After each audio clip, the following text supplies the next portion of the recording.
Dans une autre chronique, je vous avais montré les derniers jours des rois, et puis c'est vrai qu'on a une tendance à parler, les historiens jusque-là parlaient que des rois. Et quand ils parlaient des femmes, généralement c'était des courtisanes, c'était toujours limite pute, hein. Enfin je veux pas être méchant, elles sont que ça, leur corps, intelligentes, mais bon. Et là, Jean-Christophe Buisson et Jean Sévilla vous donnent les derniers jours des reines chez Perrin, et ça c'est aussi génial que les rois. C'est-à-dire que vous allez découvrir plein de, mais un nombre incalculable de femmes, alors que vous connaissez aussi, Marie-Antoinette, hein, mais d'autres que vous ne connaissez pas du tout, qui étaient d'une intelligence absolument hors norme, qui ont eu une importance sur notre destin et sur l'histoire universelle incroyable. C'est une histoire qui remet à niveau, voyez, parce qu'on avait l'impression qu'il n'y avait que les hommes qui faisaient l'histoire et que les femmes, elles faisaient la popote, ou vous voyez, ce genre de truc.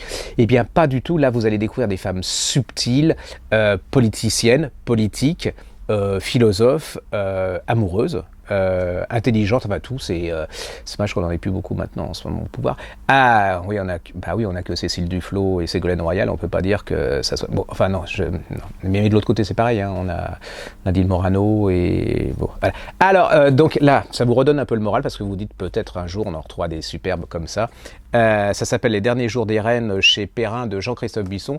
C'est un petit clip d'ouverture là parce qu'on vous en parlera beaucoup plus et je vous sortirai quelques reines pour mieux vous titiller et puis vous donner envie de le lire. Mais allez-y, ça c'est un livre qui va faire, c'est un des livres références à mon avis des fêtes.